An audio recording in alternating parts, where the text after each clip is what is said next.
Hello, my name is Marcus. I'm the compiler of a collection of therapy quotes entitled 1001 Windmills of the Mind.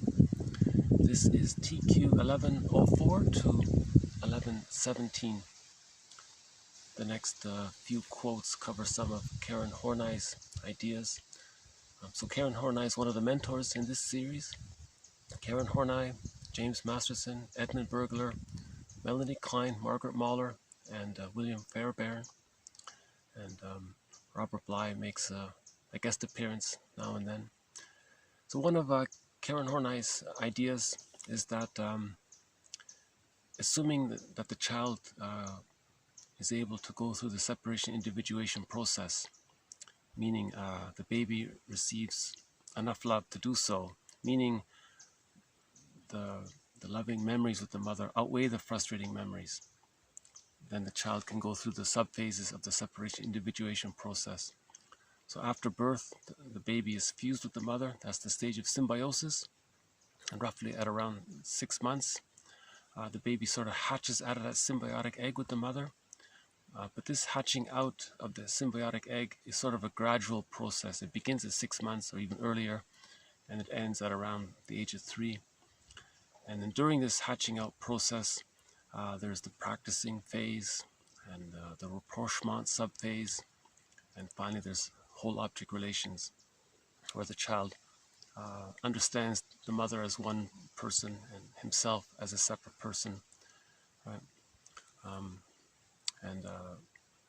With enough love, the child compiles all of his loving memories, and they condense, and this condensation of memories, the jargon is an internalized good object or an internalized holding object.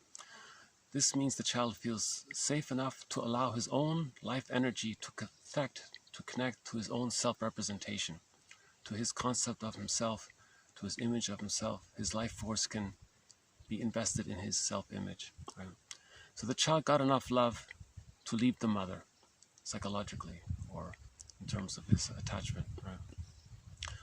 So assuming everything goes okay during the first 3 years, the child achieves psychological birth. That's called ontological security, the sense of self, right? The plumb line to the self. Then the child, three qualities that come about are that the child has the capacity for cooperation with others in a friendly, mutual way. I'm okay, you're okay, kind of thing. The child can be okay with solitude. He can enjoy nature and be by himself, and he can make I statements. He can be make healthy, like self-activation and self-assertion, and not against others. He can just say what he feels, and he can make an I statement, right? So cooperation, solitude, and assertiveness.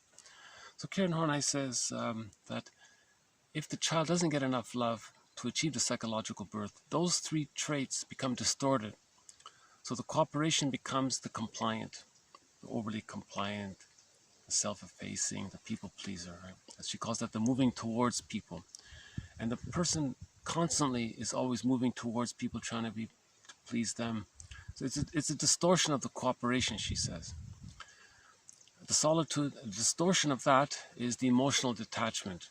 So they're uninvolved, and that's the schizoid pattern, I guess, a little bit. And then a distortion of the natural assertiveness is the aggressiveness, moving against people.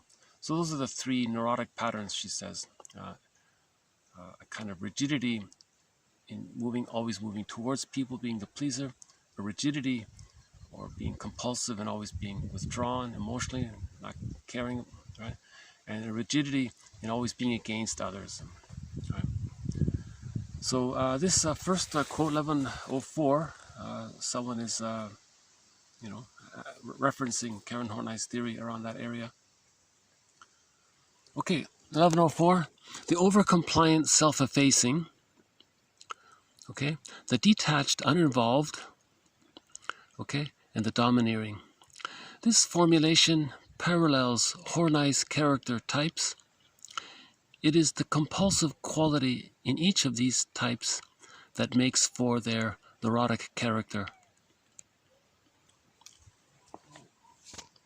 Okay, so that's why Karen Horney says they're neurotic. It's compulsive, it's rigid, they're always people-pleasing, or they're always detached, or they're always against others, right?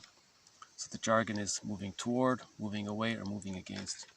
Now I noticed there's a sort of a, I guess, a fluffy self-help book, or a light-hearted self-help book written, and they talked about this idea of Karen Horney's.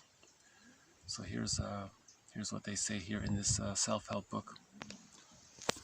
As children, each of us unconsciously created an artificial self, a kitten, an eagle, or a lion. Okay, so the kitten is the moving towards, right? The eagle is moving away. Eagles fly alone, right? And the lion is sort of aggressive. To cope with our myriad of fears, and this counterfeit, or invented, or false self has remained with us throughout our lives. But these adopted safety patterns are all too often in opposition to our real selves. Ultimately, we feel more unsafe. Once these false personalities are understood, they can be overcome.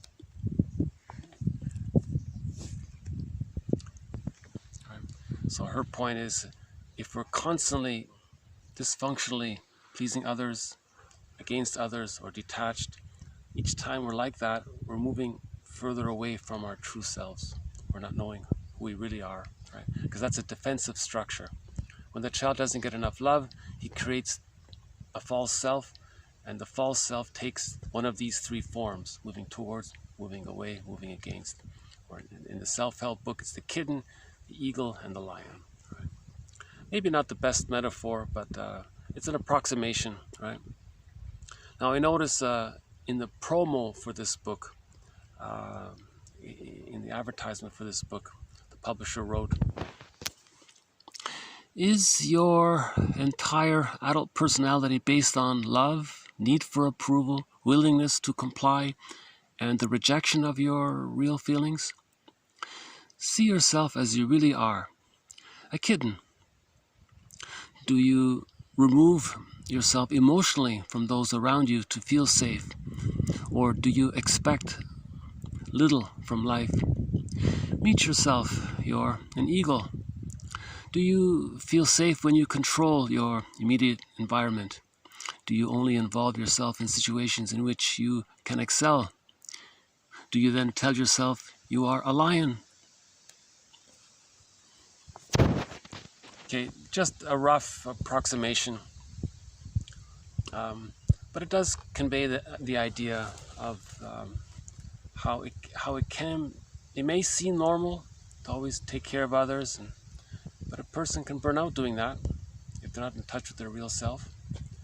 If the person's always detached, maybe they're missing something. They're doing that because they're afraid of self-activation. And then the against type, that's always out of fear, right? It's a phobia, right? A counterphobia, right? So they're missing who they really are. That's his main idea here. By the way, the Enneagram talks about these three types. The moving towards, that's the unhealthy 2. Moving away, that's the unhealthy 5. And the unhealthy 8 is for the moving against, right? Actually, I think the Enneagram says that 3 of the 9 types represent moving towards, and 3 away and 3 against, variations of it. Again, the Enneagram has 9 personality types. There's the healthy versions of them, representing the secure attachment style, and then based on the insecure attachment style, you have the 9 types based on the unhealthy variations of it. So that's a good book, right? Called The Wisdom of the Enneagram. Another one, there's a book by Helen Palmer. Helen Palmer. She has a book called The Enneagram in Love and Work. That's a good book. So about the 8, so sometimes that's confusing. Well, if the person is a lion, what's wrong with that? Well, if they're always against people, that's, she says that's neurotic, because you're missing your authentic personal power from self-activation. Remember, with access to the real self, the person knows they're in touch with their unique their uniqueness. They're in touch with who they are, and then they express themselves. They celebrate an expression of who they really are, and that's an assertion. If that's missing, the compensation is they're angry, so they're against others. So there's a little follow-up on that.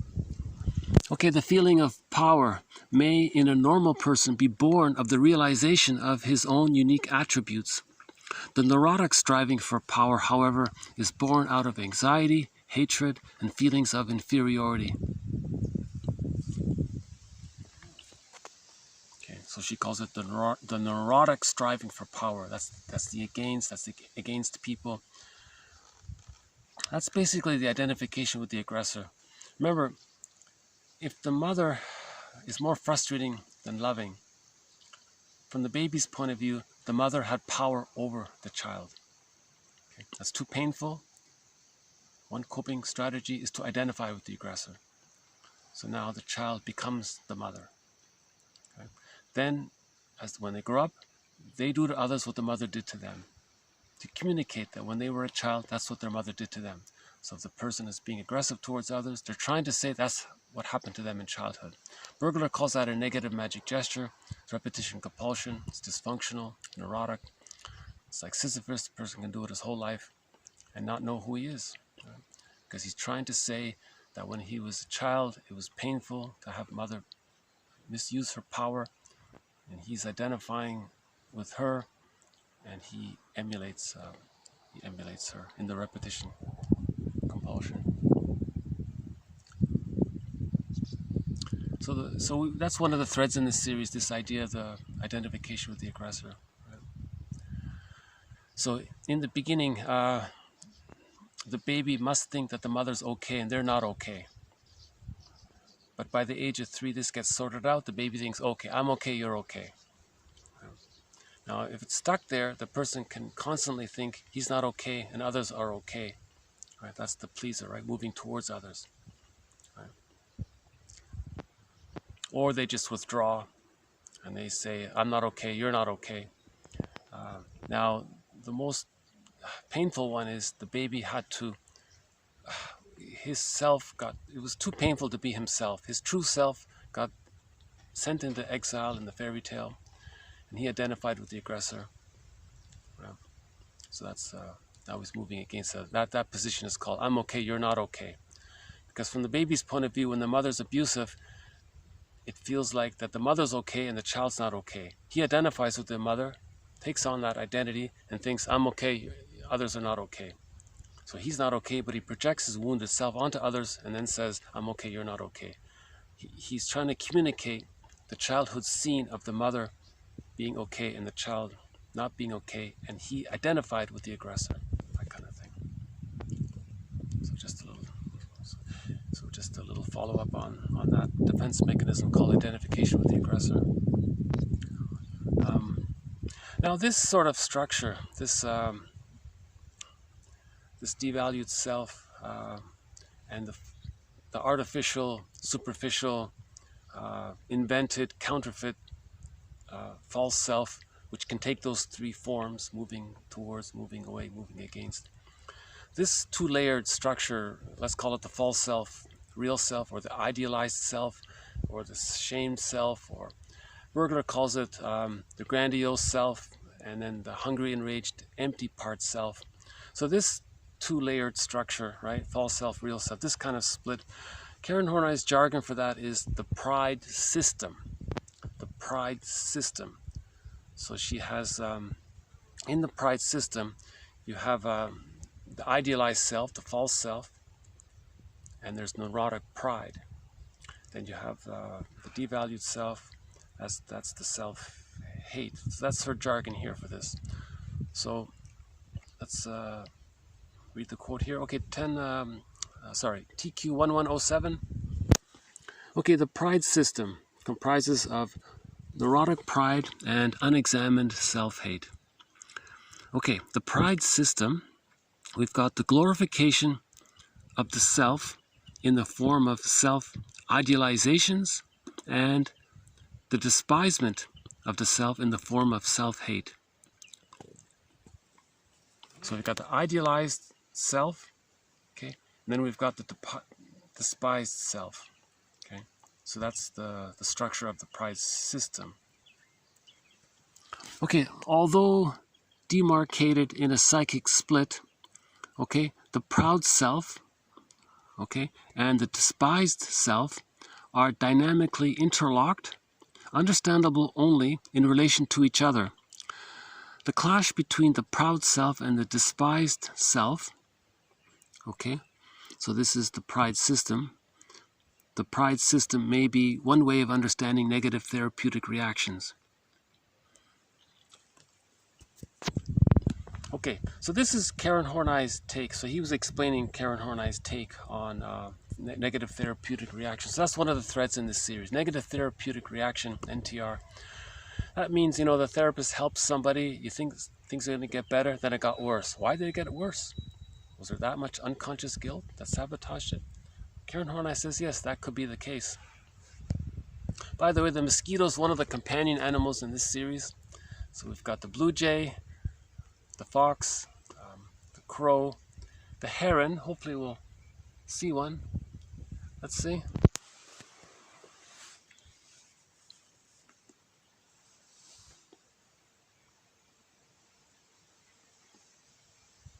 Not yet, eh?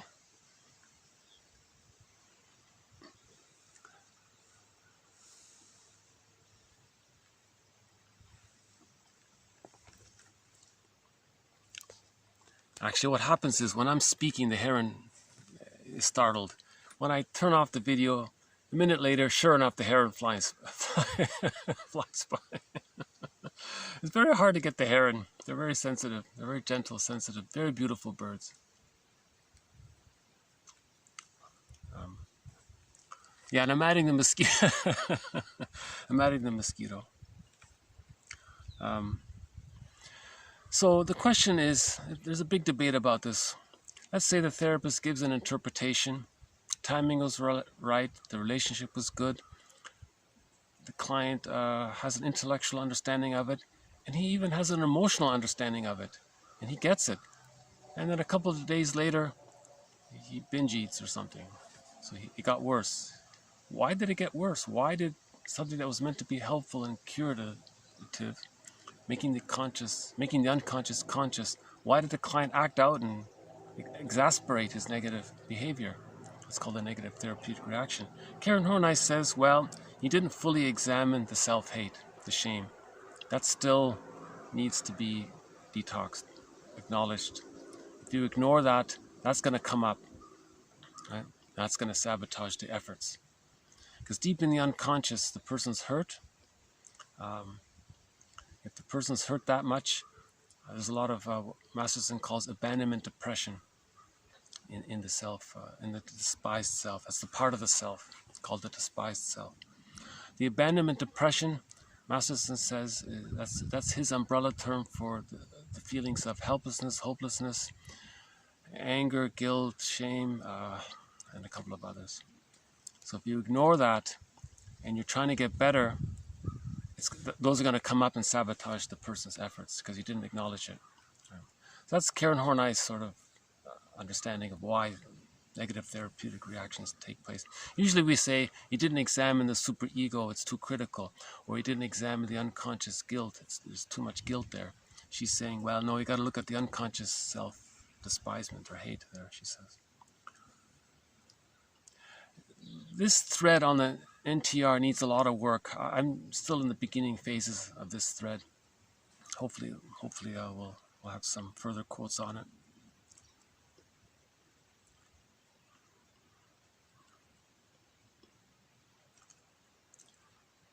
Yeah. Negative therapeutic reaction. Okay. So let's do a little bit more about the neurotic. So continuation of this idea here. So we've got the proud self and now the proud self has neurotic pride, right? This related to the idealized image, the fabricated, superficial, invented, counterfeit, artificial self-image, the grandiose part self. This is our who we think we are, but we're not. But we're trying to sell that image of right. This is the vanity and all this Okay, so now with this vanity image, there's neurotic pride. Not healthy pride, but it's just neurotic pride. Okay, in neurotic pride, the idealized image is felt as if it exists. All right, again, the idealized image is felt as if it exists, that it's real. It's not real, but the person thinks it's real. That's who he is, right? The person who settles for neurotic pride in an image that is unconsciously false, okay, so you base your self-esteem on this false image, lives almost constantly under a cloud of tension, self-protection, protesting too much, in fear of exposure to himself or outsiders, and constantly needs to add more layers of false beliefs and behaviors which further alienate him from his real self or from possibilities of healthier development. Instead of real self-confidence, the neurotic has a very vulnerable pseudo-confidence. This oversensitivity is illustrated by a stock situation, a familiar sequence. A person comments in response to another, quote, "That's not so." The other says, "Are you calling me a liar? You're the liar, and so's everyone in your family." Unquote. His pride in his rightness and honesty is very easily shaken, and once shaken gives rise to vindictive retaliation. Okay, so in the narcissistic pattern, right? His identity is the false self. He thinks that's who he is. If that's questioned, if you give him feedback, he thinks you're being critical. That's who he thinks he is. Now the hungry, enraged, empty part self comes up. The abandonment, depression comes up. That's triggered. So Karen Horney calls that the vindictiveness. Right? The person will be vindictive because that's his identity, his false self. Right? He believes that's who he is. Right? So he has this fantasy about himself, and if you question it, we notice that constantly with the narcissistic pattern. They don't like feedback. They think you're being critical, and they think that you're questioning their identity. You're not, but they think it is, so they become very angry about it. So we had a quote earlier about we have Karen Horney's quote about the vindictiveness of the narcissistic pattern. So this sort of follows up on it. Remember, the main emotions for a person with the narcissistic pattern is hate, greed, envy or grenvy, spite, vindictiveness, schadenfreude as well, especially for the Iago one. Okay, in the core collection, there was a fair bit about the narcissistic pattern, so we'll just use this as a sort of a brief follow-up to it. That's always a tough topic. I feel, when I started to do this series, I told myself I wasn't going to get into the narcissistic pattern, but it keeps coming up. So it is a thread in this series, the narcissistic pattern.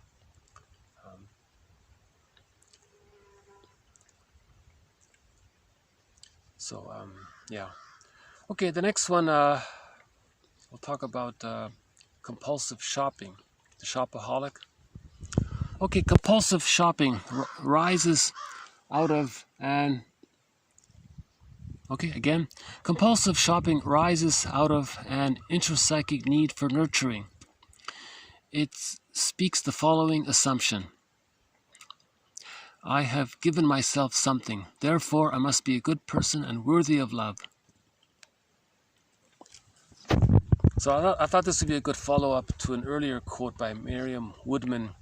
She says that material goods, like things, money, material, okay, they both come from the root, they both share the root word mater in Latin, meaning mother. So you get the word mother, and it can mean material, and it can mean money. So she says if a person buys something, and they have this matter, or they have money, and they have this matter, it's like mother. It's symbolic. Yesterday we had that quote that when a person is being dysfunctional, there's some unconscious symbolic symbol involved. So the unconscious symbol involved in the compulsive shopping is the quest for mother, right? The person is comforted, the person has mother, right? Material mother, right? Substance. And we had Kohat's take on this, where he said that when the person buys something, he gets his needs met, like the baby wanted to get his needs met. That restores the baby's sense of his original grandiosity of the baby having a need, the mother meets the needs. So the person recreates that. Or the person buys something and merges with the thing he buys and feels protected by the comfort of the thing that he buys. So the mother is holding the baby. The person buys Subaru, the Subaru's holding the person. That kind of idea as a symbolic thing. A variation of this is, quote, perhaps the thing you buy means, quote, I'm not alone.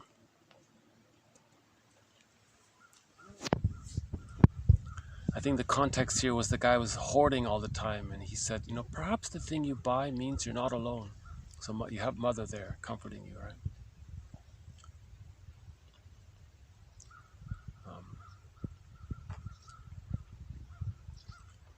You know, this reminds me of Loretta Brunning's thread.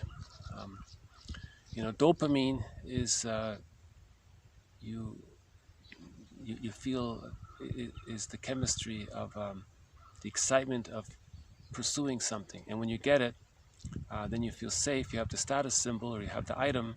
The mammalian brain feels comforted by the thing. Now, if that thing means mother, being with mother means you feel safe, then the brain sends the person serotonin.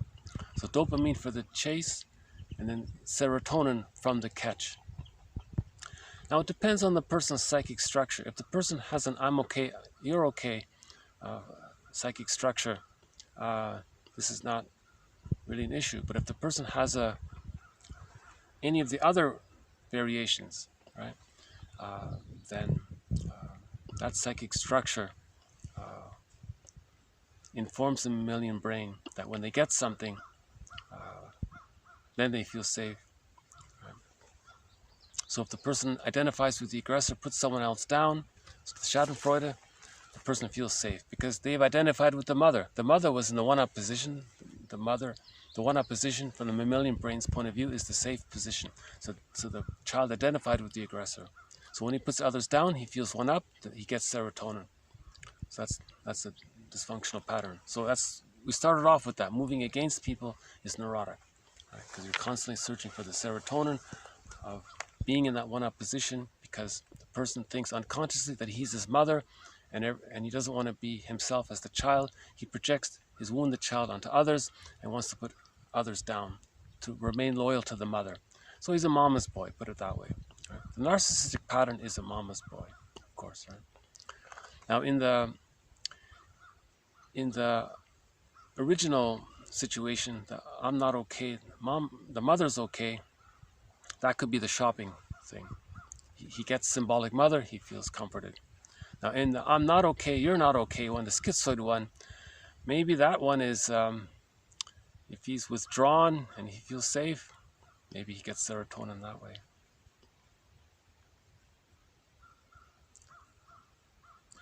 Okay, one of the threads in this series is the films from the mental hygiene movement.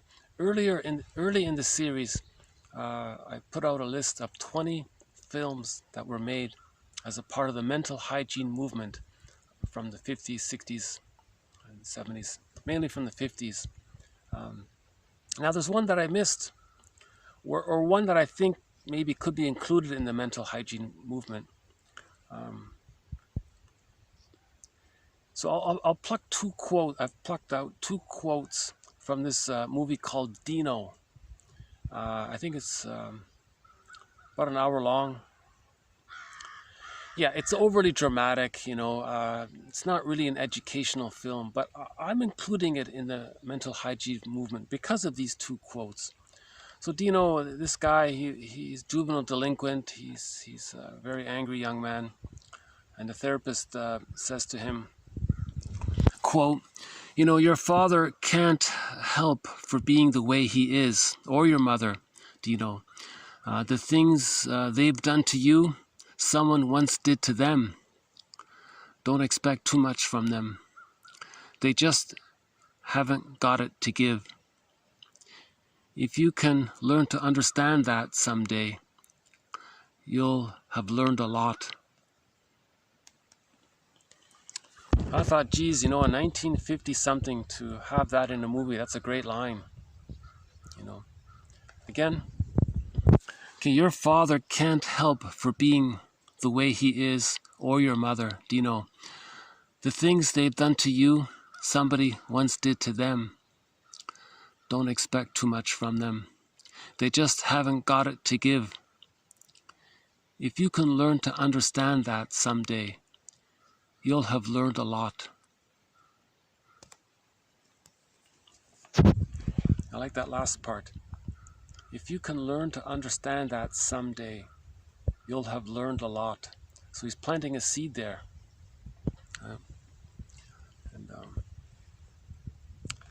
Are we still recording here? Hold on. Yeah, I think we are.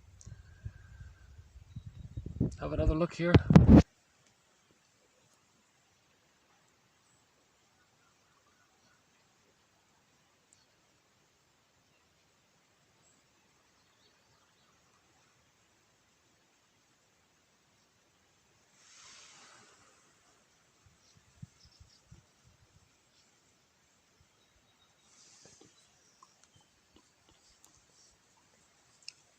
I must confess, I had the thought that if I stop talking, maybe the hair will fly by, but it takes a little more time.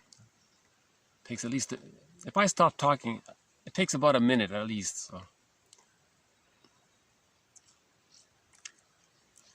So yeah, forgive our parents. They were caught in their existential dilemma. We have to interview our parents, learn as much as we can about them. Then we learn about ourselves in the process. We understand why we are the way we are. We had that quote earlier about that mother with a woman had a baby.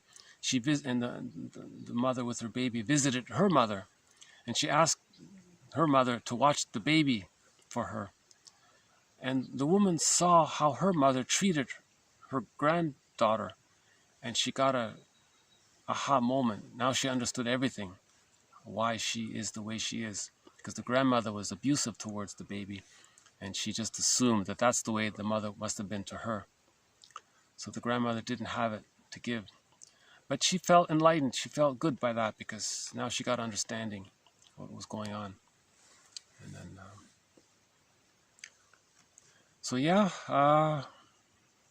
intergenerational trauma. Our parents may have had prenatal trauma. Our parents may have had birth trauma. Some kind of situational trauma around birth, perinatal trauma. There could have been trauma at the dentist's office, trauma while getting the tonsils out. There could have been school shock. Okay, the parents didn't get a secure attachment style from their parents. Maybe the environment didn't afford it. Maybe our parents' parents were traumatized and they couldn't offer a secure attachment style. So our parents they just didn't have it. They didn't learn it. And when there's a trauma, they repeat what they experienced. Right? So we break the chain, so to speak, when we pause, self-reflect, and forgive our parents, and then we offer our children a secure attachment style. Once we stop giving our children an insecure attachment style and begin to give them a secure attachment style, then we heal intergenerational trauma. But to get to that place where we can do that, we have to forgive our parents. Right? That's one of the main threads in this series, how to forgive our parents. They were caught in their existential dilemma. So find out what was their existential dilemma. Interview them. Robert Bly makes a big point about this. You gotta really insist. Tell me about your childhood, Dad. What happened? They don't want to talk about it. They're fine, nothing. You try harder, try again, get them to talk. If you can't, they probably won't. It helps. It helps to forgive them. You realize how traumatized they were. Even in their later years, they still can't talk about it or something. And I offered the suggestion, so from this collection, on behalf of 1,000 Windmills of the Mind, I'm suggesting that on Mother's Day and on Father's Day, that's the day when they come clean. That's the day when mothers and fathers tell their adult children what really happened in the early stages. Give our children as much information as they can. The truth will upset you free. It'll be upsetting, but the truth will upset you free. So on Mother's Day, so mothers and fathers, they already have a day. They have their birthday. Okay. So on Mother's Day, that's the day when the mothers write letters to their adult children explaining, I'm sorry, I couldn't offer you a secure attachment style. Was there a lot of crying? What was the feeding like? How long? As much detail as possible. Right?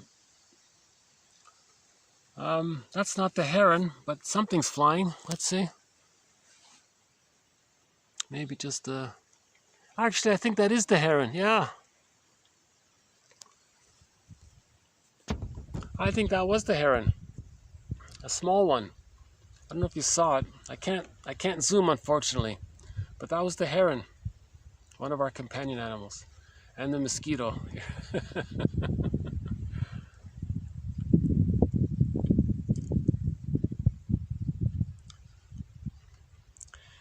If another quote was, if you over idealize your parents, if you put them on a pedestal, they're the greatest. Okay, that's a reaction formation. You're unconsciously angry at the parents. You have to have a balanced, realistic view. No parent was perfect. But remember, the child must think the parents are good in order to have the attachment. That one, no, that's not the heron. That's just a crow.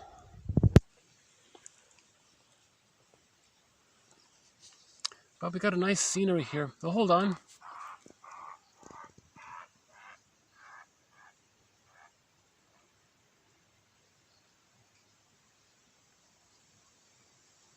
I'm not sure if that's not the heron either.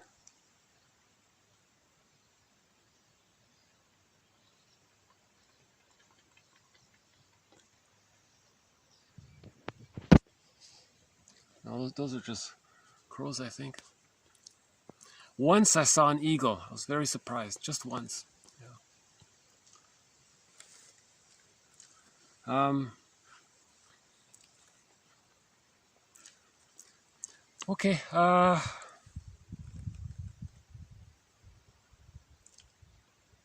just trying to shake off the mosquito. Is he gone? Okay, he's gone.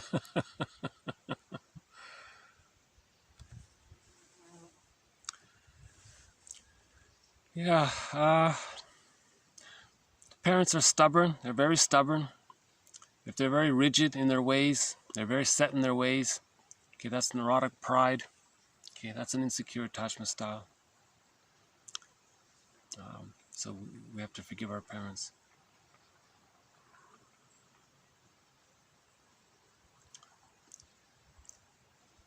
At some point in the forgiveness process, you have to be angry at your parents. You have to at least feel it. Write an angry letter to them or something. You don't have to send it. But you need that balance, So we're talking about the insecure attachment style, right? Again, one survey says 50% of children in North America don't receive a secure attachment style. That's a dramatic number, 50%. If that survey is correct, we don't know. That's in the book called Attached by Rubin and somebody, I forgot. 2002 or 2012. There's a picture of a heart-shaped magnet on the cover. Very popular book. It's simply called Attached.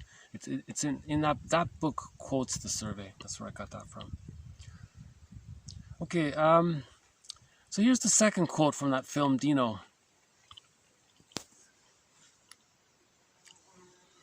Some people feel angry about a person because they are afraid that person might not like them. So they figure they better protect themselves by not liking that person first. So Dino was angry.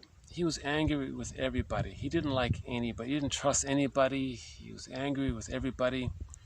So the therapist said, the reason you're angry with everybody because you're afraid these other people might not like you. So to protect yourself, you decide you better protect yourself by first you don't like them. That's how you protect yourself.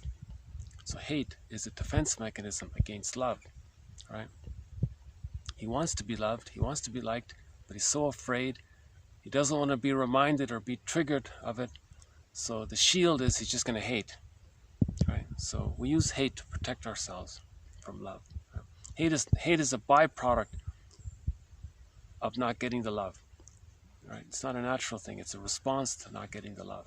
Rosenberg says anger is an expression of unmet love or something like that.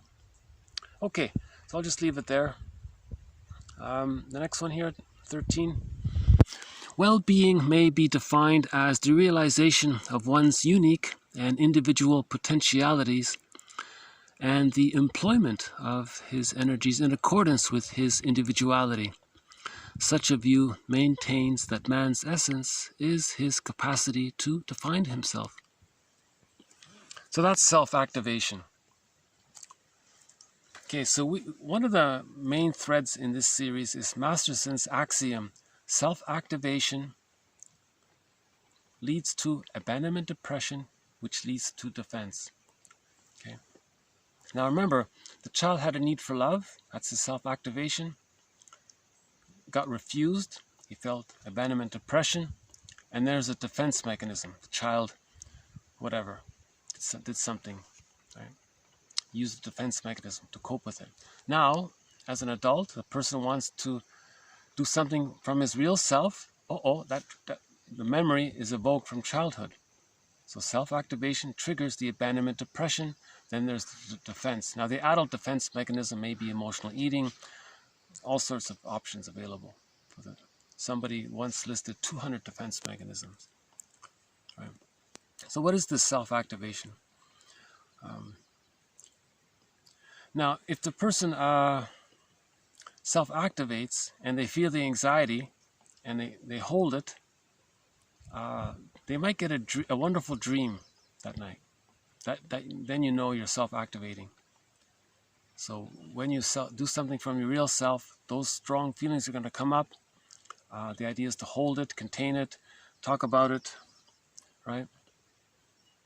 And so on.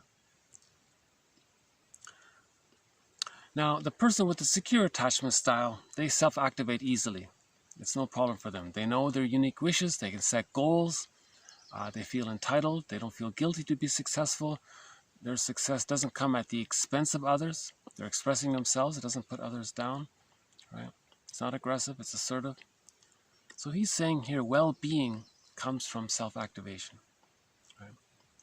Well-being may be defined as the realization of one's unique individual potentialities.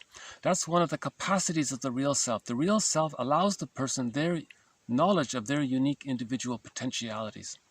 So the real self is a part of the self that informs the person of what they like in life. What's unique for them? What's unique about them? We're all the same, but we're all unique at the same time. Now, and the employment of these energies, that's the self-activation, in accordance with his self-assertion. This view maintains that man can set goals and express his real self, you know. So you either express your real self, that's meaningful, that's meaning in life. If you're looking for meaning in life, you have to find the real self. That's meaningful, and you're expressing yourself.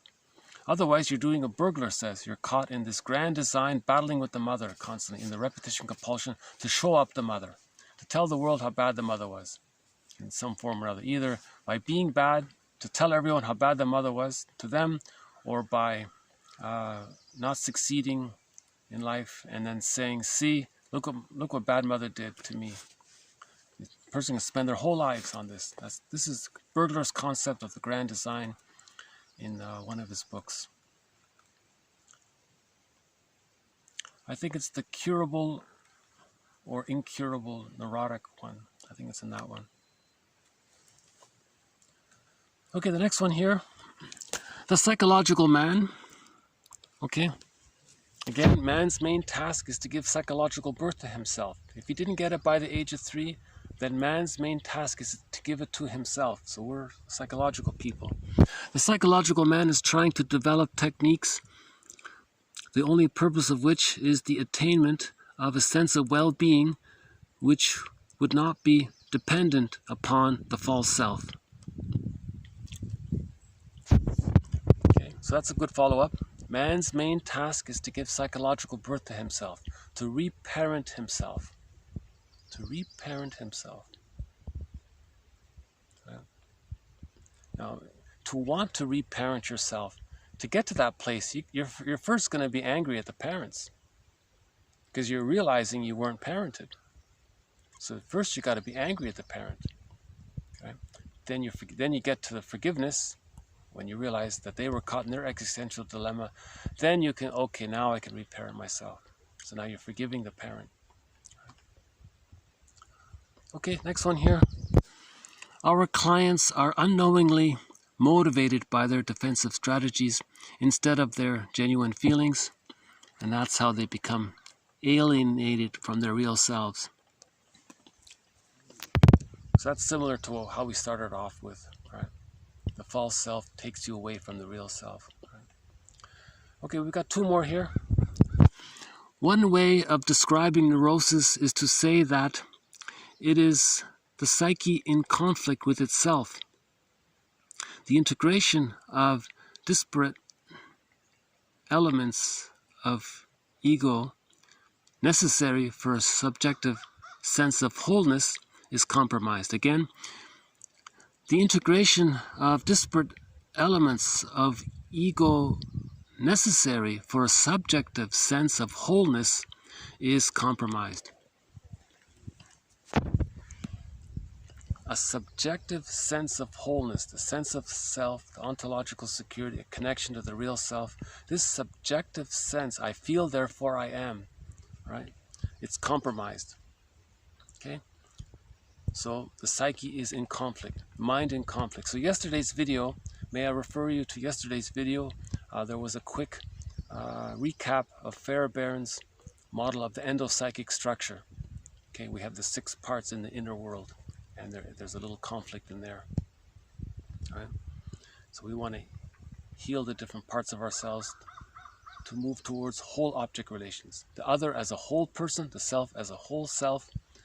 So we want to move to whole object relations. Once we get to whole object relations, okay, we're psychological man. We've achieved 3-dimensionality, 4-dimensionality. Right. Okay, last one here. Therapy is directed toward determining how the individual became alienated from himself. How did it happen? It points the way toward retracing the lost connection, mending and restoring what has been segmented and fractured by the impact of the individual's traumatic past.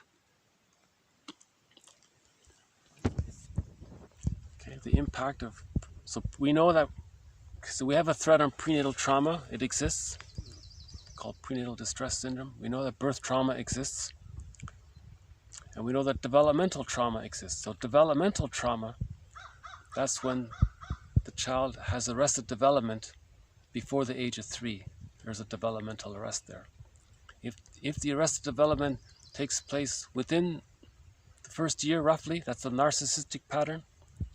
Okay, a variation of that can be the schizoid pattern, the hostile provocative attachment style, that's the bully pattern, the symbiotic character disorder. Okay, and there are a few other variations or patterns of the fixation at the rejection level of not getting enough love. So Bergler calls that, if there's a fixation at the rejection level, the child was rejected. If there's a fixation at the rejection level of not getting enough love to differentiate out of the fusion with the mother, that's the narcissistic pattern, the hostile provocative pattern, and all those other ones. Now, if the fixation takes place after 18 months roughly, that's the fixation at the rejection level of not getting enough love to complete the separation individuation process. Okay, so if the trauma is earlier on, That's the identification with the aggressor. The person thinks either I'm not okay, you're not okay, or I'm okay, you're not okay. If the child is able to get enough love beyond the first year, but is stuck between 1 and 3, he thinks he's still not okay, but the other's okay. That's the codependent pattern. That's the model there. These are hypotheses. These are approximations. All of these are speculative hypotheses. We update these ideas as we go along, but at this current point in the series, so we're working on that hypothesis. Okay, hold on a sec.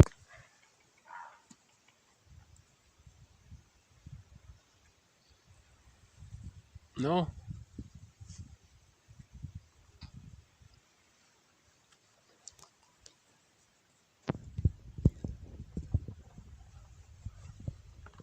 Yeah, now it's nice and calm and peaceful here. Another look.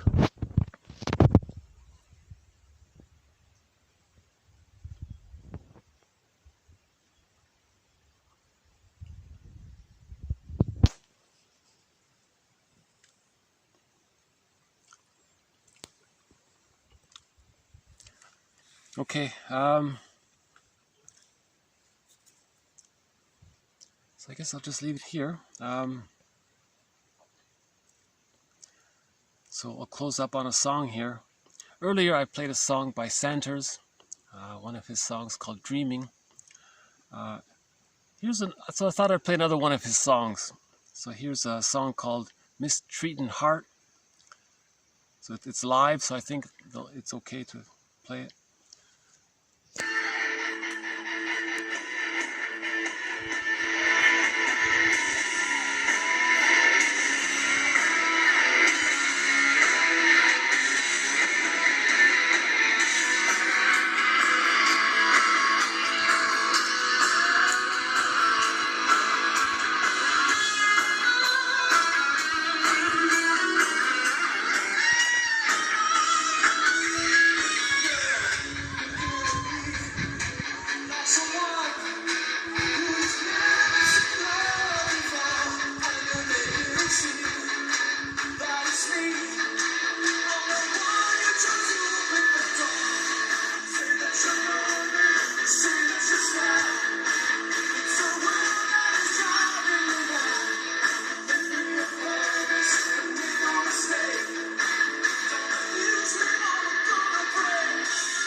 So in the song, he's having a little.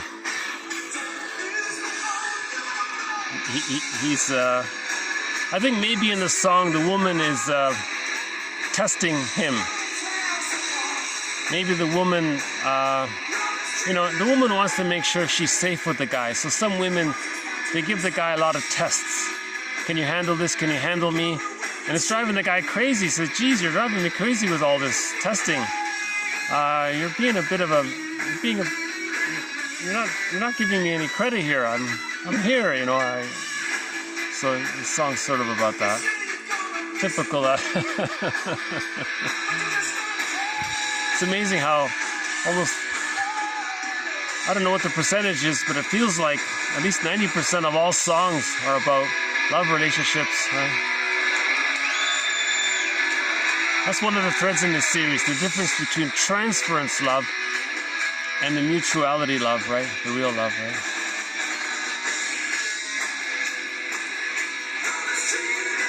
Okay, so thank you very much. This has been TQ 1104 to 1117, mostly a follow-up on some of Karen Horney's work about the pride system and the idealized self, okay? Masking the hurt self, and this idealized self has a lot of neurotic pride, and if this neurotic pride is questioned, the person can become quite angry. We talked about, the kitten, eagle, and lion, moving towards, moving against, moving away. A quick way to learn about that is Karen Horney's book, Our Inner Conflicts, or look up the Enneagram, read about the 2, the 5, and the 8, the unhealthy versions of them. A little bit about the shopaholic, right? Okay, 2 quotes from the movie Dino. I like these 2 quotes. I think that's a good movie to watch. It's over dramatic, so it's not really a good movie that way. But it's a good movie because the therapist is involved, and he makes these 2 great points. I thought, geez, that's great. This definitely belongs to my mind. This movie is part of our collection on the mental hygiene movement because of these 2 quotes here. Again, some people feel angry about a person because they're afraid that person might not like them. So they figure they better protect themselves by not liking that person first. So maybe in that song, she's being difficult. Maybe she's protecting herself by being difficult against the guy, and it's driving the guy crazy. And the other one, let's play it again here, hold on.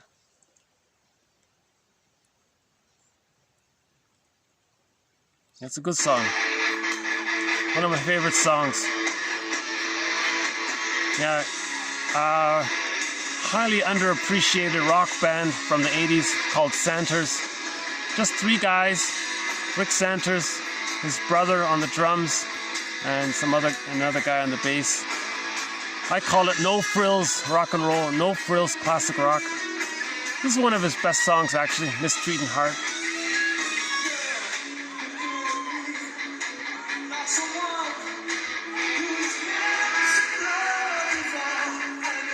You can see it live on YouTube, this song. 2012 live rendition of Mistreating Heart by Santers.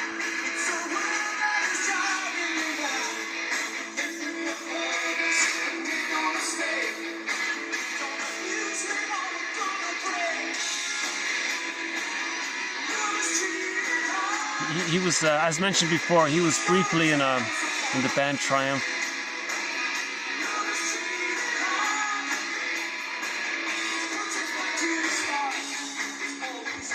I wondered, when Rick Emmett left the band Triumph, why didn't they just put in Rick Santers, and the Triumph could have continued with, Mike Levine, Gilmore, and Rick Santers could have continued, That would have been interesting,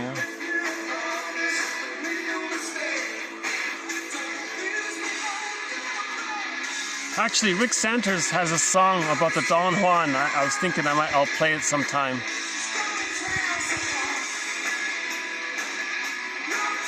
The other quote from that movie Dino: "Your father can't help for being the way he is, or your mother too.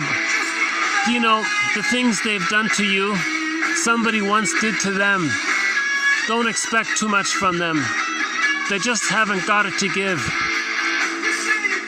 If you can learn to understand that someday, you'll have learned a lot. If you can learn to understand that someday, you'll have learned a lot." Geez, that sentence there needs to be emphasized. I really want to highlight that sentence there.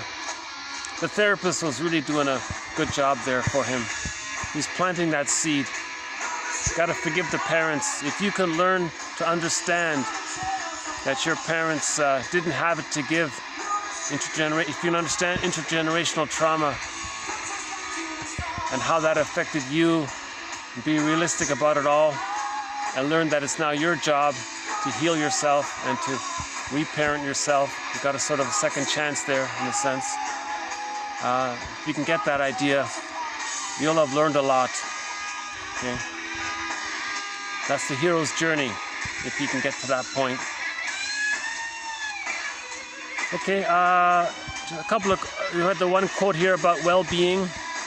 Okay, psychological man's main task is to give psychological birth to himself. Okay, and yeah, we got to integrate the parts of ourselves. Therapy is about learning about what happened and putting ourselves back together again.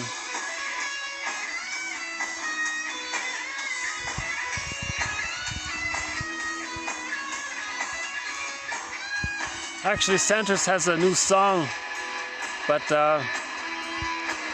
it's okay. I think you can do better, but it's okay. It's called "The Lovesick" or something. He says he misses a girl and he feels lovesick. It's interesting that, yeah, it's interesting. This song here, "Mistreating Heart," is about that emotionality with the girl. And then what, 30 years later, he's writing sort of a similar, a brief update to it. It's okay. The song's okay. It's called "Lovesick" by Rick Santers. Actually, Rick Santers has a solo album just on his own called "Revitalize." That's a good album.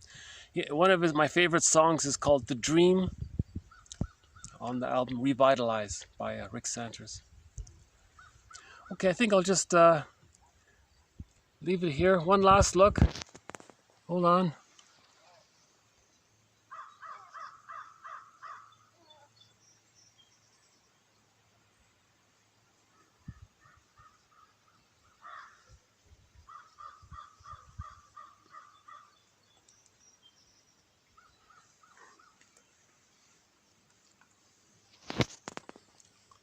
Yeah, the sun is just starting to come out.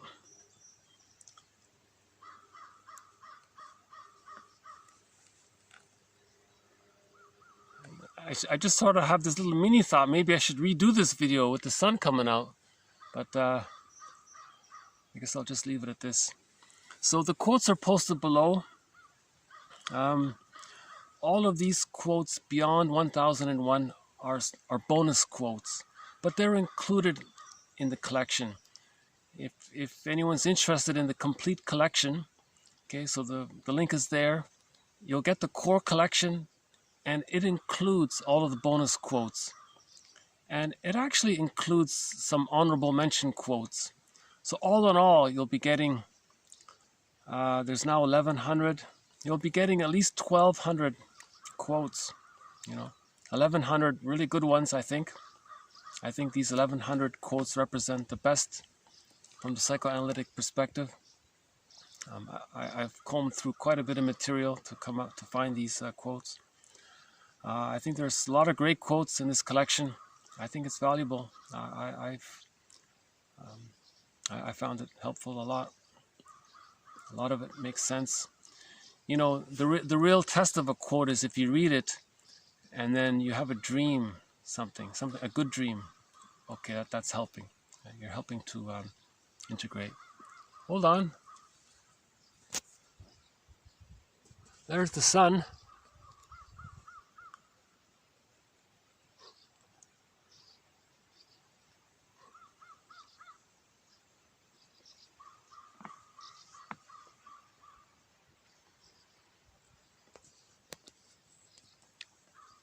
So yeah, I would love to receive your donations. I would love it very much. Yeah, I would love it. That'd be a big help.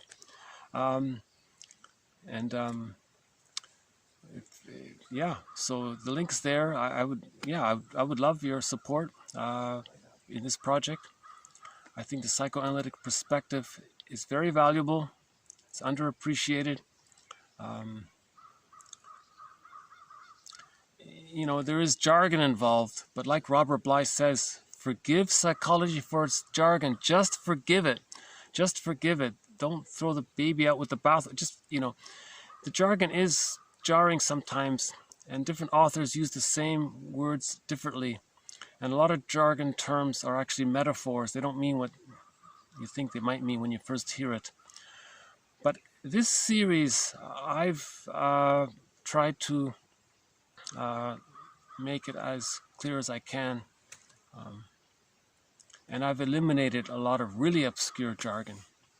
So this series, there's no Lacan, there's no Jung, there's no Freud. The reason there's no Freud is because unfortunately, I don't read German or speak German.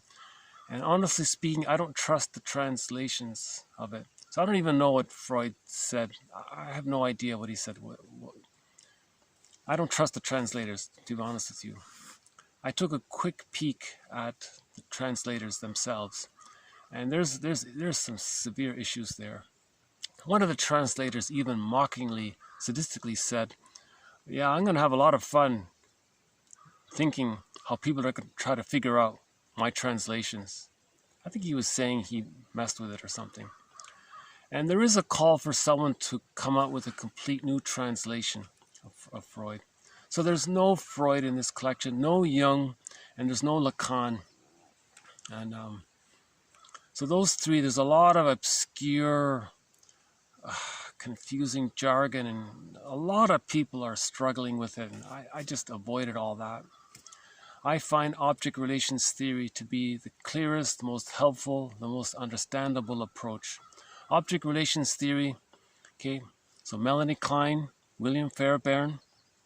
Now you combine object relations theory with Margaret Mahler's work. Okay, that combination is called the Masterson approach. Okay, now I've added Karen Horney's work, as we discussed a part of her work here in this video, and Edmund Berger's work. All right. So these are the 6 mentors in this series. I find the work of these 6 therapists very helpful.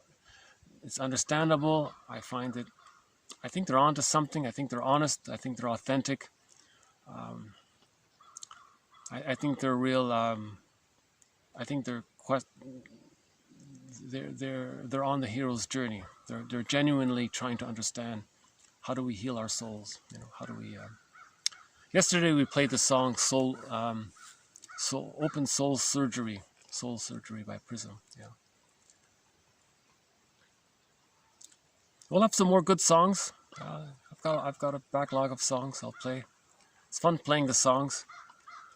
A lot of songs I can't play because of the copyright issue.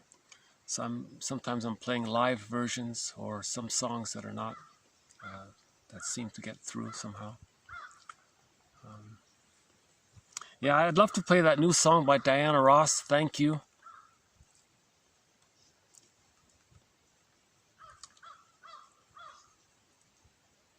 Even that Batman song I played, Honorable Batman, that got flagged. So so a lot of songs. It's hard to play songs on here. Okay, with the beautiful sound of an animal crowing in the background, I'll pause it here. So one more time.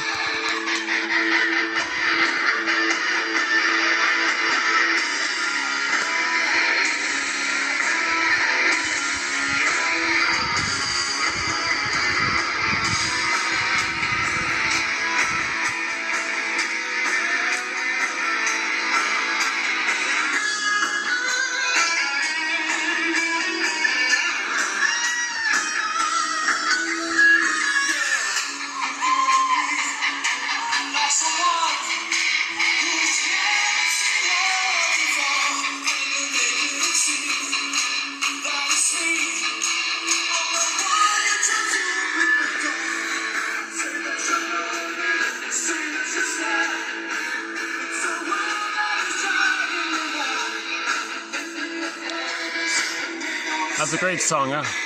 Santers. Okay, so thank you very much. We'll have more quotes coming. More quotes are coming up. This has been TQ 1104 to 1117. Thank you very much. More to follow. Bye for now.